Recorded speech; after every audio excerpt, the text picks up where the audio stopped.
Olá, pessoal. Essa é a nossa terceira aula de história e a gente vai tentar entender um pouco sobre a colonização do Brasil. Então, a colonização do Brasil iniciou em 1500, com a chegada dos portugueses no nosso território. Embora as ações efetivas da colonização só tenham se desenvolvido na década de 1530. Ah, professor, o que é essa colonização efetiva? A colonização efetiva foi, como a gente viu na aula passada, que de início o território que hoje chamamos de Brasil não foi atrativo, né? Porque os portugueses, os europeus, de um modo geral, estavam concentrados na economia das especiarias. Então, de modo inicial, o Brasil não teve atratividade econômica. Lembra que eles estavam tentando fazer expansão dos territórios e expansão das rotas comerciais? Então, de início, o Brasil não teve essa atratividade. Porém, a partir de 1530, com o pau-brasil, o Brasil passa a ser um território desejado. Então, começa a se estabelecer ações para apropriação dessa terra, desse território e controle. Isso vai ocorrer através das capitanias hereditárias, que a gente vai ver mais na frente, que foi de suma importância e a contribuição a quais ela teve. A colonização portuguesa aconteceu até o ano de 1822, quando conquistamos nossa independência. Dentro da historiografia, alguns historiadores vão apontar que o ano final foi 1815. Então, a gente tem aí duas perspectivas, mas é importante que a gente compreenda aí, a gente pode fixar até o ano de 1822. A colonização do Brasil contou com três grandes ciclos econômicos: o pau-brasil, o do açúcar e o do ouro. Então, é importante a gente entender que a gente teve esses ciclos, mas que diante desses ciclos também acontecia atividades econômicas de forma secundárias. No entanto, quem estava dominando a economia desses ciclos eram, por exemplo, no ciclo do pau-brasil, o pau-brasil, no do açúcar, o açúcar. Então, por isso que a gente vai denominar esses três ciclos, né? Mas acontecia atividades econômicas de forma secundária. A mão de obra majoritária foi a dos escravizados indígenas e africanos, aonde os indígenas foram obtidos por meio dos bandeirantes e os africanos trazidos, né, pelo tráfico negreiro.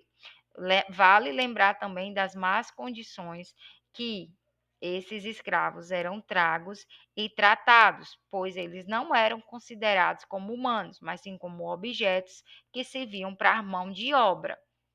A colonização também ficou marcada por inúmeras revoltas. Então, é importante estabelecer que esse processo de colonização não ocorreu de forma pacífica.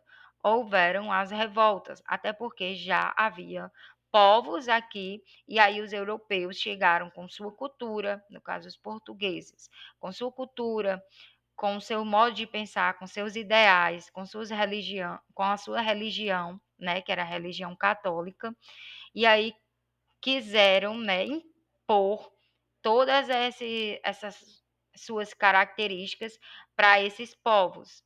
E aí isso gerou vários conflitos. Lembrando também que eles foram os escravos explorados, assim como seus territórios, né? E os seus direitos foram castrados, ou seja, desconsiderados. Eles não eram nem considerados humanos. Aqui temos uma imagem, trouxe para vocês, né, verem, pensarem, refletir um pouco. Uma imagem que simboliza essa chegada dos portugueses a esse território que hoje a gente chama de Brasil. Então, a gente tem aí alguns elementos, as embarcações, algumas figuras aí do, desse período de colonização do Brasil. Cronologicamente, considera-se que a colonização do Brasil foi iniciada em 1500, quando a expedição de Pedro Alves Cabral avistou o Monte Cabral. A expedição chegou ao Brasil no dia 22 de abril de 1500 e foi consequência das grandes navegações. a exploração oceânicas realizadas por Portugal ao longo do século XV. Então, como a gente já havia visto também, a chegada ao continente americano e, consequentemente, ao território que hoje chamamos de Brasil, foi por consequência das grandes navegações, que era a exploração oceânica, né? As explorações do Oceano Atlântico, em busca de novos territórios e de novas rotas comerciais, tendo em vista aquele contexto, né, de negociação, de alguns bloqueios, então, assim, era uma caçada para ver quem conseguia chegar mais rápido a determinados territórios, quem conseguia chegar mais em territórios novos, porque significava a extração de riqueza, né, e a apropriação daquele território e de tudo que havia lá. A expedição de Cabral tinha dupla missão quando partiu de Lisboa em março: verificar as possibilidades portuguesas na América e comercializar nas Índias, que é a questão das especiarias, e na América são os territórios novos.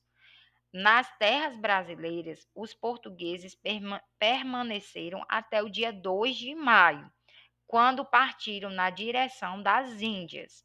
Então, eles chegaram ao território, né, o território Brasil, que hoje a gente chama de Brasil, e aí depois eles foram em busca das Índias. Os maiores detalhes desse acontecimento foram relatados pelo escrivão da expedição, Pero Alves Caminha, né? E aí, nesse relato, é possível constatar essa questão deles não terem de primeiro, de início, assim que chegaram em 1500, encontrado atratividade econômica, ou seja, encontrado algo para explorar no Brasil, né? Mas de maneira inicial, eles vão ali explorar o pau-brasil. Por quê, professora? Porque o foco era em direção às Índias, por conta das especiarias, que era o que estava dando lucratividade naquele momento.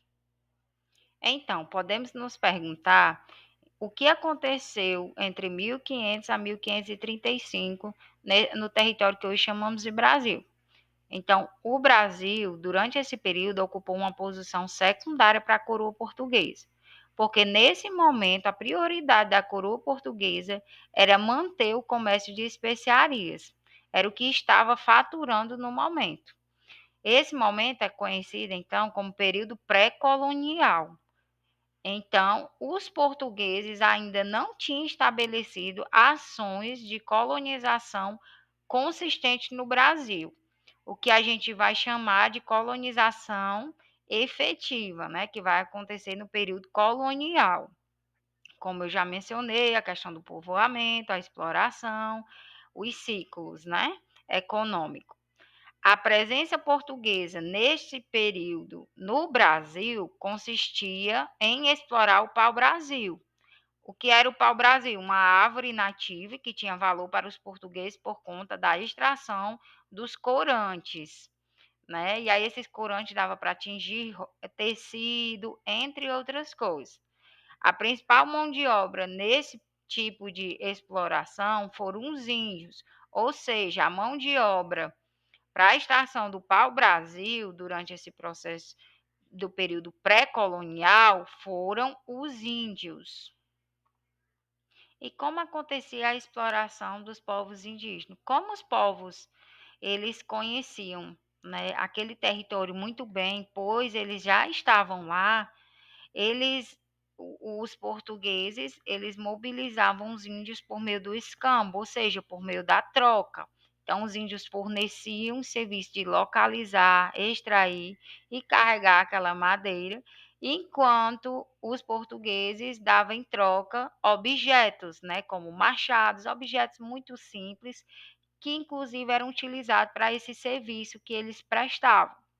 Então, a partir de 1530, essa atividade ela perdeu o fôlego, assim como o comércio de especiaria, e os portugueses decidiram, né, eh, estabelecer medidas para efetivar a colonização.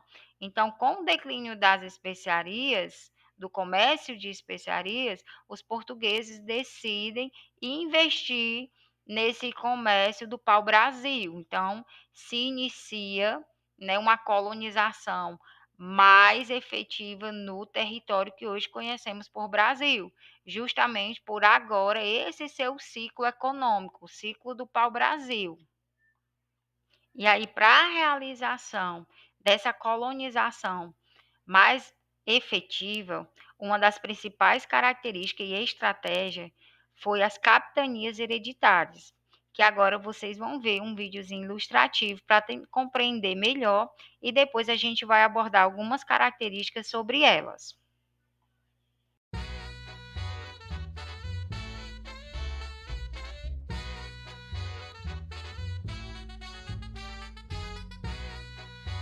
Após a descoberta do Brasil, em 22 de abril de 1500, esse imenso território ficou por um longo período abandonado, pois de início os portugueses observavam apenas índios, que nada produziam nem compravam. Sendo assim, o gigante território era inútil para o comércio português. Até que em contatos posteriores com os nativos, os portugueses se interessaram por um pau que vertia uma tinta vermelha, muito semelhante aos corantes vendidos nas Índias. Ali surge um meio lucrativo para Portugal. Começando assim a extração do pau-brasil, que durou mais de 30 anos. Até que em 1532, Portugal decide aproveitar mais o tamanho do território, sempre, é claro, com interesses econômicos. Seria muito difícil para Portugal dominar a vasta terra, custaria muito caro. Então o rei de Portugal, Dom João III, pediu para que seu amigo Martim Afonso de Souza vá até a vila de São Vicente, junto com algumas famílias, para que ali comece a implantar açúcar, o ouro branco da época. Caso corresse tudo bem, eles expandiriam o sistema, assim povoando e aproveitando mais o território. Coincidentemente, o clima brasileiro era perfeito para a plantação de açúcar. Então, em 1534, após o sucesso da experiência, o rei dividiu o Brasil em 15 grandes porções de terra, dadas àqueles que agora teriam a posse desses pedaços, e gerariam riquezas ao rei, os chamados donatários. Os donatários recebiam a posse através de uma carta, a chamada Carta de Doação. Esse documento dava permissão para ele começar um plantio ali, com algumas regras. Essas regras foram definidas pela Carta Foral. A Carta Foral definiu os deveres dos capitães donatários, que eram basicamente proteger a sua porção de terra e produzir riquezas para Portugal. A proteção era muito necessária, já que as capitanias eram constantemente atacadas por tribos indígenas, que resistiam em defender a sua terra, motivo esse um dos quais levaram as várias capitanias ao fracasso. Esse sistema visava o lucro exclusivamente para a coroa e não para os donatários. Então, aos poucos, os donatários começaram a abandonar as suas capitanias, por dificuldades financeiras. Essas imensas porções de terra, que estavam lotadas de pessoas, sendo atacadas constantemente por índios, precisavam de uma administração. Estava uma bagunça. Logo, em 1549, diante da má administração de terras, o governo português nomeou Tomé de Souza como governador-geral do Brasil, para tentar organizar as terras e ajudar os donatários. Ali surge a primeira capital do Brasil, localizada em Salvador, na Bahia. Entre todas as capitanias, apenas duas prosperaram, a de Pernambuco, com a grande produção de açúcar, e a de São Vicente, não com o açúcar, mas sim com o tráfico de indígenas. O sistema de capitanias hereditárias durou 287 anos, acabando seus trabalhos em 1821, um ano antes da independência do Brasil.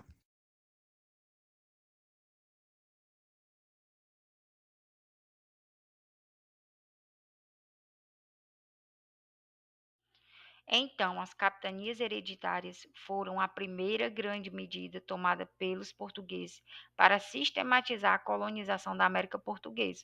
Então, o objetivo era dividir esse território, né, para explorar, organizar e controlar, né, o domínio da coroa portuguesa.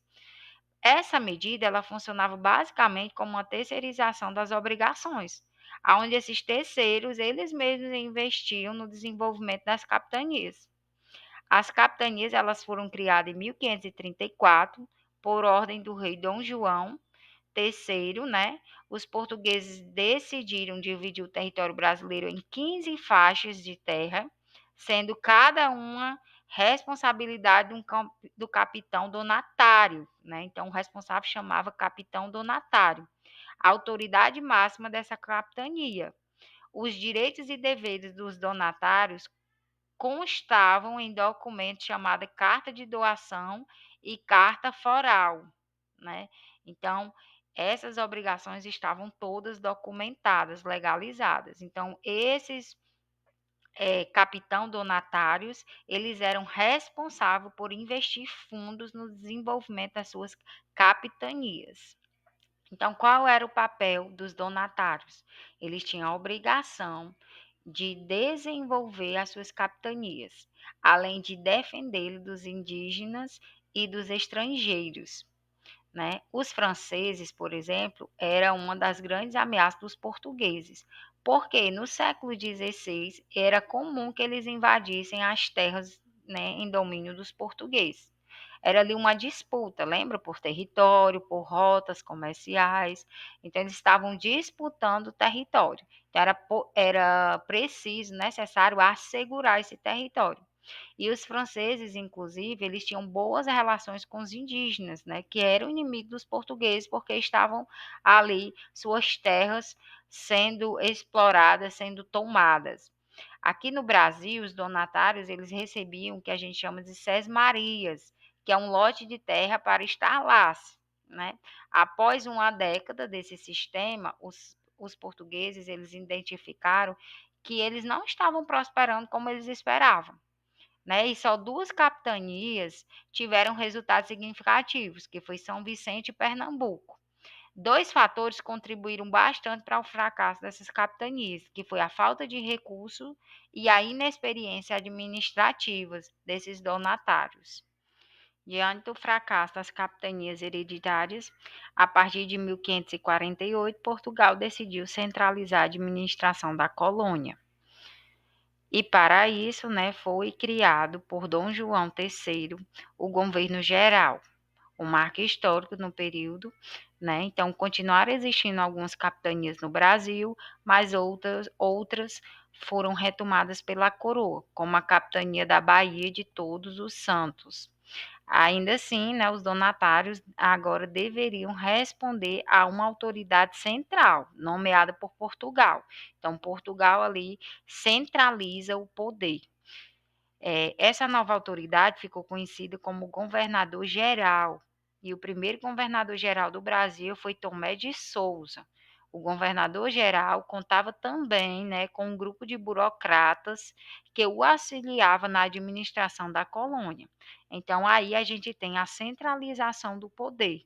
Algumas capitanias ainda sobrevivem, mas agora elas respondem a esse governo central, geral, né, nomeada por Portugal. Falando da economia colonial, tradicionalmente os historiadores esquematizam essa economia em três grandes ciclos, que já tocamos anteriormente. É o ciclo do pau-brasil, o ciclo do açúcar e o ciclo do ouro, né? Feita a observação que também já foi mencionada, dizer que a colonização ela ficou marcada por esses três grandes ciclos, mas não significa que não houve nenhuma outra atividade econômica no Brasil. Pelo contrário, né, esses três ciclos eles corresponderam às principais atividades econômicas durante o período da colonização. No entanto, a América Portuguesa ela tinha uma grande variedade de atividades econômicas, aonde era praticada a pecuária, a agricultura, principalmente na nossa região, no território que hoje é o nosso Ceará, né, o nosso estado, sobretudo voltado para a subsistência, e havia também outros itens produzidos para exportação, como o fumo. Então, recapitulando, né, algumas características desses ciclos. Primeiramente, a gente vai tratar aqui do pau-brasil, que, como a gente viu, a sua exploração estava voltada para a extração dos corantes, né, da madeira. Essa extração era realizada pelos índios, que tinham domínio já sobre esse processo, sobre esse território, e o pagamento a ele se dava pelo escambo, né? Ou seja, pela troca. O trabalho indígena era pago pelos portugueses como objetos e ferramentas. Já se tratando aí do ciclo do açúcar, este, né, foi um produto muito importante produzido no Brasil durante o século XVI e durante todo o século XVII. Até onde se sabe, a intenção dos portugueses de instalar engenho no Brasil para produzir açúcar remonta ao ano de 1516, mas só em 1535 é que foram instalados os primeiros engenhos no Brasil, na capitania de Pernambuco. E aí a gente tem algumas imagens, né, que registram, trazem para a gente a ideia, né, a experimentação desse momento, né, desses momentos, como era aí essas vivências, como era feito todo esse trabalho nesse engenho. Então a gente tem 2 imagens aí, do Facilitando História e o outro do site Politize, né, e nos remetem a esse momento, na qual vocês também podem estar aí, se vocês colocarem no Google, né, vocês vão encontrar muitas imagens retratando aí esses momentos, imagens, pinturas, uma série de registros. O terceiro grande ciclo econômico durante a colonização foi o do ouro, né, onde quantidades expressivas de ouro foram encontradas em Minas Gerais em 1695, aonde foi encontradas as primeiras pedras de diamante também em 1730. O ouro, né, ele atraiu milhares de pessoas ao Brasil e transformou Minas Gerais no grande centro da América Portuguesa. Houve também quantias expressivas de ouro em Goiás e Mato Grosso. Então, os portugueses regulavam a extração do ouro por meio dos impostos, como o quinto, que era um dos impostos, né, um dos principais impostos. Aqui a gente tem uma imagem, né, da representatividade desse ciclo, aonde vocês podem aí visualizar a extração, um pouco de como era realizada a extração do ouro aí no território, na colônia, né? Então, gente, é muito importante frisar as contribuições tanto dos africanos como dos povos indígenas. A gente viu aí que ao longo desses 3 ciclos, eles foram figuras de suma importância, né? As principais figuras nesse processo. Claro que por meio da exploração, por meio da escravidão, mas foram figuras chaves principais. Então é importante frisar a contribuição, né, desses povos nas nossas culturas, nos nossos valores, nos nossos costumes na história do Brasil, certo? Então, o ciclo do açúcar ele se desenvolveu por meio da mão de obra escravizada, tanto os africanos quanto os indígenas. Mas a gente também visualizou que os outros ciclos eles tiveram, como por exemplo para o Brasil, a contribuição aí foi dos índios, né, que prestavam serviço de extração. Logo, a colonização do Brasil foi um empreendimento em que Portugal explorou os recursos que aqui existiam, né, nesse território, além das vidas humanas, né, que forneceram aí toda a base, toda a mão de obra. A principal mão de obra utilizada pelos portugueses durante a colonização foi a dos escravizados indígenas e africanos. Estimavam-se que a escravidão tenha sido implantada no Brasil na década de 1530, que foi o início aí, o marco da colonização efetiva. Isso aconteceu, portanto, quando os portugueses decidiram pela ocupação, né, o povoamento desse território e exploração aí mais sistematizada da América Portuguesa. O primeiro grupo escravizado no Brasil foram os indígenas, principalmente porque estavam disponíveis em grande quantidade para que os portugueses pudessem escravizá-los, e eles conheciam já todo esse território e possuíam as técnicas, né? E a gente viu lá, por exemplo, de extração do pau-brasil. Então, o que é importante a gente sintetizar? Primeiro, que a escravidão ela foi uma instituição violenta que colocava seres humanos em condições cruéis, que inclusive não eram considerados seres humanos, né? Eram meros produtos, né? Como se fossem máquinas de produção, aonde milhões de indígenas e africanos morreram, né, e sofreram violência por parte dos portugueses durante esses 3 séculos da colonização, aonde a escravidão indígena ela foi proibida pelo Marquês de Pombal só em 1757, e a escravidão dos africanos e dos seus descendentes só acabou em 1888, ou seja, mais de 66 anos depois da conquista da nossa independência. Os índios, eles foram a principal mão de obra escrava até meados do século XVII, como a gente viu. E por que foi até o século XVII? Porque a partir daí eles começaram a ser substituídos pelos africanos, né? Então, o número de africanos superou o número de indígenas. Uma série de questões contribuiu para a substituição dessa mão de obra indígena pela africana.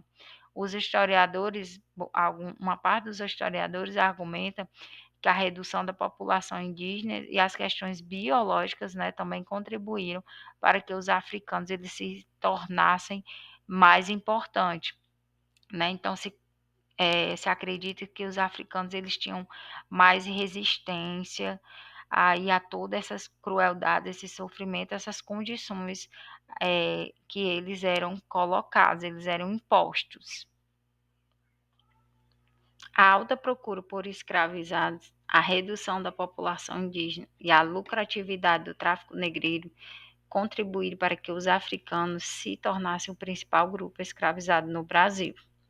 A escravização de africanos feita pelos portugueses não foi iniciada no Brasil, pois no século XV, né, os portugueses eles já compravam africanos para ser escravizados em Lisboa, então era uma prática que já vinha aí dos portugueses. O tráfico negreiro foi uma das atividades mais lucrativas e cruéis no período da colonização e foi responsável pela chegada de quase 5 milhões de africanos no Brasil.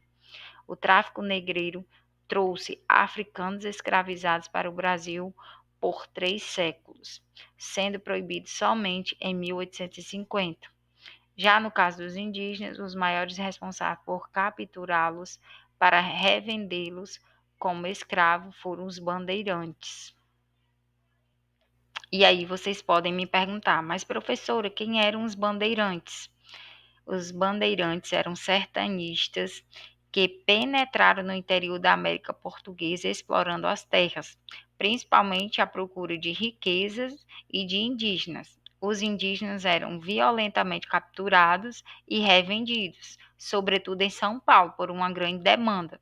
Então vejam aí que era um comércio, esses indígenas representavam realmente um produto para eles, né, no período colonial. Os bandeirantes também eram contratados para capturar escravizados africanos que fugiam.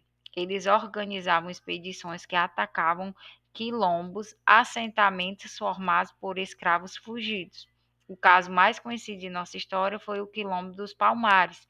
Por fim, os bandeirantes também foram responsáveis por localizar ouro em diversas partes do Brasil.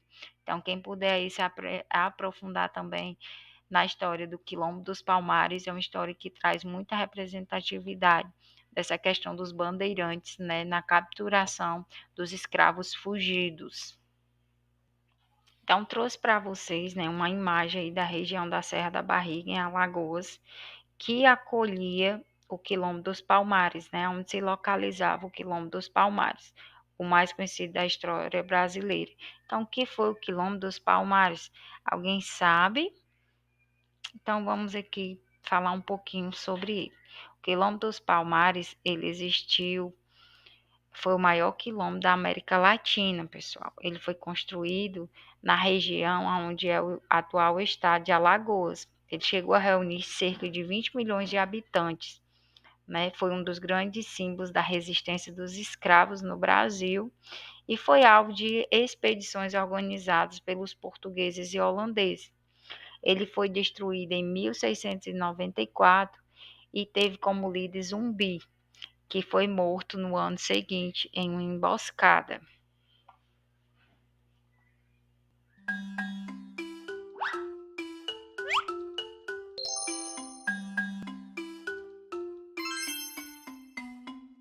A história de Zumbi dos Palmares. Quinho e vovô João vão viajar pelo mundo da consciência negra para aprender sobre a história de Zumbi dos Palmares. O grande líder Zumbi nasceu em 1655, na Serra da Barriga, capitania de Pernambuco, atual região de União dos Palmares, no estado de Alagoas. Nessa região ficava o Quilombo dos Palmares, uma comunidade formada por escravos negros fugitivos que tinham escapado das fazendas e senzalas brasileiras e viviam em liberdade. O Quilombo dos Palmares era muito grande, quase do tamanho de Portugal. Zumbi tinha nascido livre, mas logo por volta dos 6 anos de idade, foi capturado e entregue ao padre missionário português Antônio Melo, que o batizou e dele recebeu o nome de Francisco. Com ele, aprendeu a língua portuguesa e a religião católica, chegando a ajudar o padre na celebração da missa. Porém, aos 15 anos de idade, Zumbi voltou a viver no Quilombo. Por volta de 1678, o governador da capitania de Pernambuco, cansado de um longo conflito que tratava com o Quilombo de Palmares, se aproximou do líder do Quilombo na época, Ganga Zumba, fazendo a ele uma oferta de paz. O governador ofereceu então a liberdade para todos os escravos fugitivos se o Quilombo voltasse a ser dominado pela coroa portuguesa. A proposta do governador foi aceita pelo líder Ganga Zumba, mas o jovem Francisco decidiu rejeitá-la e desafiou a liderança de Ganga Zumba. Prometendo continuar a resistência contra os portugueses, Francisco tornou-se o novo líder do Quilombo dos Palmares, passando a ser conhecido como Zumbi dos Palmares. Zumbi se casou com Dandara dos Palmares, uma das maiores guerreiras negras do período colonial, e com ela tiveram 3 filhos. 15 anos após Zumbi ter assumido a liderança em Palmares, o bandeirante paulista Domingos Jorge Velho preparou uma invasão ao Quilombo. Em 6 de fevereiro de 1694, a capital de Palmares tinha sido destruída e Zumbi foi ferido. Apesar de ter sobrevivido, ele foi surpreendido pelo capitão Furtado de Mendonça. Apunhalado, Zumbi fugiu e foi viver durante cerca de 1 ano e meio escondido no mato, ao lado de outros companheiros sobreviventes. Em 1695, ele teve seu esconderijo denunciado por um de seus companheiros. Zumbi, então, caiu em uma emboscada e em 20 de novembro de 1695, ele foi morto. No dia 20 de novembro, data de sua morte, é comemorado oficialmente em nosso país o Dia da Consciência Negra, para lembrar da resistência de Zumbi e seu povo por um mundo livre e mais igual. E depois dessa grande história, Quinho e vovô João continuam viajando pelo mundo da consciência negra, em busca de novas histórias e grandes ensinamentos.